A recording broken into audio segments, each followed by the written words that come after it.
여러분 안녕하십니까? 오늘 참으로 좋은 날입니다. 우리 함께 나눌 하나님의 말씀은 시편 104편 33절에서 34절 두 절의 말씀이 되겠습니다. 우리 함께 읽겠습니다. 내가 평생토록 여호와께 노래하며 내가 살아있는 동안 내 하나님을 찬양하리로다. 나의 기도를 기쁘게 여기시기를 바라나니 나는 여호와로 말미암아 즐거워하리로다. 아멘.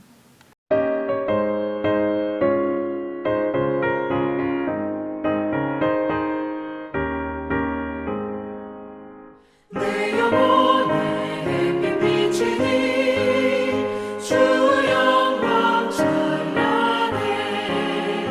이 세상 어떤 빛보다 이 빛 더 빛나네. 주의 영광 빛난 광채 내게 비춰 주시옵소서.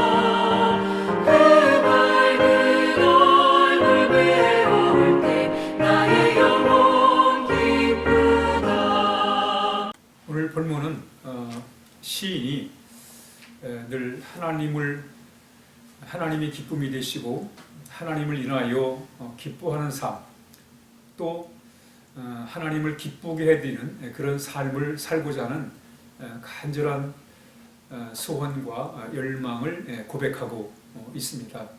우리의 삶은 늘 하나님으로 인해서 기뻐하는 그런 삶을 살아야 됩니다. 또 우리가 하나님을 기뻐하는 삶을 살아야 돼요. 오늘 이 시인의 이 고백을 바탕으로 해서 함께 하나님 말씀을 함께 나누도록 그렇게 하겠습니다. 먼저 우리는 하나님이 우리의 기쁨이 되심을 늘 우리가 고백을 해야 됩니다. 다윗도 늘 하나님을 통해서 그런 기쁨을 얻을 수가 있었습니다. 시편 16편에 그가 이렇게 고백해요. 여호와를 항상 내 앞에 모심이요 라고 말씀하면서 바로 내가 하나님을 내 마음에 모심으로 말미암아 내 마음이 기쁘고 즐겁다, 이렇게 다윗이 고백하고 있습니다. 다윗은 누구보다도 참 어려움을 많이 겪었던 그런 사람이에요. 사울 왕을 피해서 도망을 다니면서 참 말할 수 없는 어려운 그런 시련과 역경을 겪은 사람입니다. 그렇지만 다윗은 하나님이 자신에게 기쁨이 되신다는 거예요.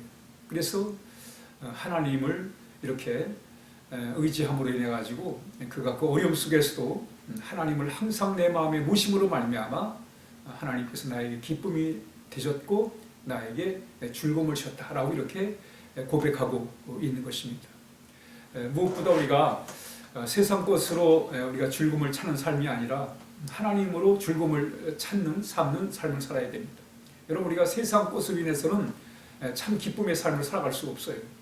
우리는 하나님을 향하여 우리의 마음이 늘 열려 있고 우리 하나님을 바라볼 때 우리의 삶에 기쁨이 충만한 삶을 살아갈 수가 있는 것입니다.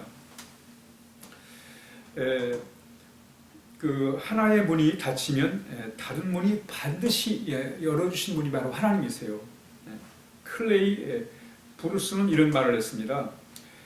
절망적인 상황은 없다. 다만 절망감을 가지는 사람이 있을 뿐이다. 절망하는 사람이 있을 뿐이다. 그러니까 절망의 상황은 없다. 다만 그 상황에 대하여 절망하는 사람이 있을 뿐이다라고 이렇게 얘기를 하고 있습니다. 그렇습니다, 여러분. 우리가 늘 절망의 상황이 문제가 아니라 그 똑같은 절망의 상황을 보면서도 어떤 사람은 그 속에서 또 새로운 기대, 새로운 가능성을, 또 새로운 기회를 바라보는 사람이 있어요. 그렇기 때문에 절망적인 상황은 없다. 다만 절망적인 사람이 있을 뿐이다 라고 이렇게 얘기를 하고 있는 것입니다. 알렉산더 그레임 벨이라는 분은 이런 말을 했어요. 하나의 문이 닫히면 또 하나의 문이 열리게 마련이다. 그렇습니다, 여러분. 우리 하나의 문이 닫히면 다른 문이 열리게 된다는 거예요. 그런데 우리가 그 열려있는 문을 우리가 보지 못하는 거예요. 왜냐하면 닫혀있는 문을 바라보면서 실망하고 낙심하기 때문에 새롭게 열려있는 문을 우리가 볼 수가 없다는 거예요. 바로 우리가 세상을 내 문제를 바라보면 하나님이 새롭게 열어놓으신 그 문을 볼 수가 없어요. 그러므로 우리가 늘 하나님만 바라봐야 돼. 하나님을 바라볼 때 우리는 하나님이 새롭게 열려주신 지금 현재 닫혀있는 문이 아니라 하나님이 새롭게 열어놓으신 그 문을 우리가 하나님을 바라볼 때 그 문이 열려있음을 우리가 볼 수 있다는 것을 말씀하고 있습니다. 그러므로 우리 늘 우리의 마음이 하나님을 향하여 늘 열려 있어야 합니다. 그래야 우리가 현재 내가 앞에 당면한 여러 가지 참 닫혀진 어려운 상황들 속에서도 새로운 길을 열어가시는, 새로운 문을 열어놓으시는 하나님의 그 역사하심을 우리가 바라볼 때 우리 그 속에서 기쁨을 얻을 수 있기 때문에 그렇습니다. 뿐만 아니라 이 시인은 하나님을 인하여 기뻐하며 살겠다는 거예요. 하박국은 갈등이 많은 사람이었습니다. 그러나 그가 하나님을 만나고 하나님의 섭리를 깨닫고 그가 이렇게 고백을 합니다. 비록 무화과나무가 무성하지 못하고 포도나무에 열매가 없고 감람나무에 소출이 없으며 밭에 먹을 것이 없고 우리의 양이 없고 외양간에 소가 없을지라도 나는 하나님 여호와를 인하여 기뻐하리라. 여러분, 우리는 하나님을 우리에게 기쁨이 되시는 하나님을 인하여 기쁨의 삶을 살아야 돼요. 오늘 시인이 이렇게 말합니다. 내가 평생토록 여호와께 노래하며 내가 살아있는 동안에 내 하나님을 찬양하리라. 무슨 말이에요? 하나님을 인하여 늘 기뻐하는 삶을 살겠다는 거예요. 나에게 기쁨이 되시는 하나님, 나에게 기쁨을 주시는 하나님, 그 하나님을 인하여 늘 감사하며 즐거운 삶을 살겠다는 그런 결심을 이 고백에서 우리가 살펴볼 수가 있습니다. 여호와로 인하여 즐거워하리라.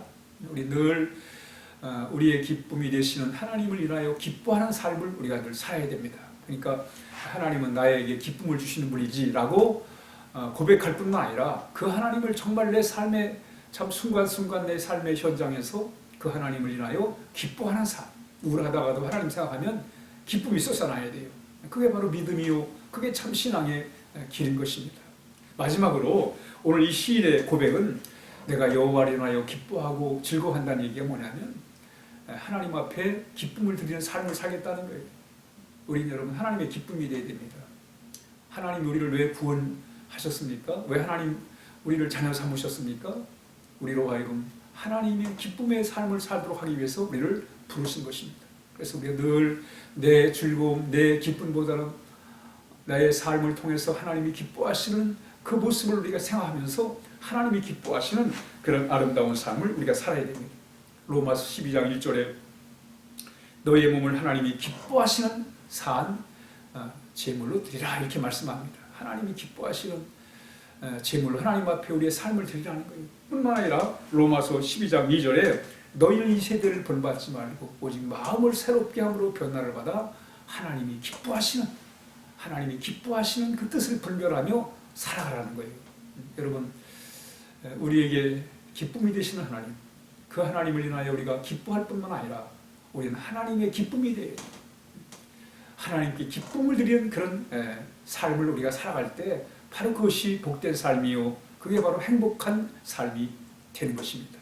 오늘 하루도 우리가 이 세상을 바라보면 기뻐할 일이 별로 없어요.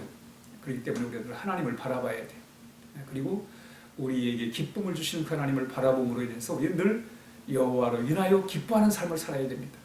하나님이 나와 함께 하시다. 하나님이 나의 지난날의 모든 죄를 사해 주셨고 지금 나와 함께 하신다. 하나님이 나를 도와주시고 나를 인도해 주신다. 그런 믿음을 가지고 우리가 늘 우리의 영원한 희망이 되신 하나님을 통해서 기쁨의 삶을 살아야 됩니다. 또한 우리는 하나님을 기쁘시게 드리는 그런 삶을 살아야 돼요. 내 즐거움도 중요하지만 내 기쁨도 중요하지만 우리는 더욱더 하나님의 자녀로서 하나님이 기뻐하실 그런 귀한 삶, 그 복된 삶을 우리가 살아갈 때 우리의 삶이 더욱더 행복한 삶이 되고 더욱더 가치 있고 귀한 그런 삶이 될 것입니다. 우리 함께 기도하겠습니다. 하나님 아버지 감사합니다. 하나님을 기쁨으로 삼고 살게 해주셔서 감사합니다. 우리의 삶 속에 늘 하나님을 인하여 기뻐하는 삶을 살게 하여 주옵소서.